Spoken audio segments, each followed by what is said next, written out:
Mission है ये सुसु टट्टी पोटी सब साफ करेंगे let's go clean Jaigaon clean Jaigaon নমস্কার দর্শক, আমি রেহানা জায়গাও হেডলাইনে আপনাদের সকলকে স্বাগত। আর এই মুহূর্তে আমরা রয়েছি জায়গাওয়ের ইমিগ্রেশন অফিসের ঠিক সামনে। আর এখানে কিন্তু চলে এসেছে অনেক ছোট বড় ইউটিউবার, কন্টেন্ট ক্রিয়েটার। আমাদের এই অফিসের সামনে ঠিক কতটা নোংরা আপনারা দেখতে পাচ্ছেন, তাই সবাই মিলে চলে এসেছে পরিষ্কার করার জন্য। আর সবাই কাজে লেগেও পড়েছে। জানি না আমাদের জায়গায় এত নোংরা কেন, তাই সবাই অনেক চেষ্টা করছে আমাদের জায়গাকে ক্লিন রাখার সব সময়। আর এদিকে আমাদের রকলামা ভাই কন্টেন্ট ক্রিয়েটার, তিনিও পরিষ্কার করছেন। আরও অনেকজন এসেছেন যারা জায়গাকে ক্লিন রাখার অনেক চেষ্টা করছে এবং কাজ করেই যাচ্ছে।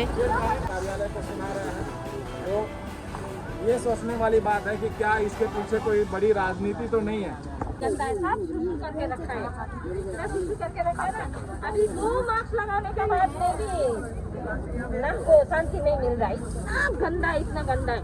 इमिग्रेशन हम लोग का ये इमिग्रेशन है, सब भूटान देश आकर यहाँ पर ये करके जाते हैं, लेकिन ये सब जिसको सुसु लगता है यही लाइन नहीं करता है। इतना गंदा है। এই যে আপনারা দেখতে পাচ্ছেন এতক্ষণ অবধি কিন্তু এতগুলো নোংরা ক্লিন করা হলো। আরও অনেক অনেক নোংরা রয়েছে অনেক জায়গায়। আর আমরা যেটা দেখলাম যে তাদের এখনও অবধি কত কষ্ট হচ্ছে দুর্গন্ধের জন্য, তারা পরিষ্কারও ঠিকমতো করতে পারছে না, তাই তারা দুবার করে ডবল মাস্ক লাগিয়ে কাজ করছে।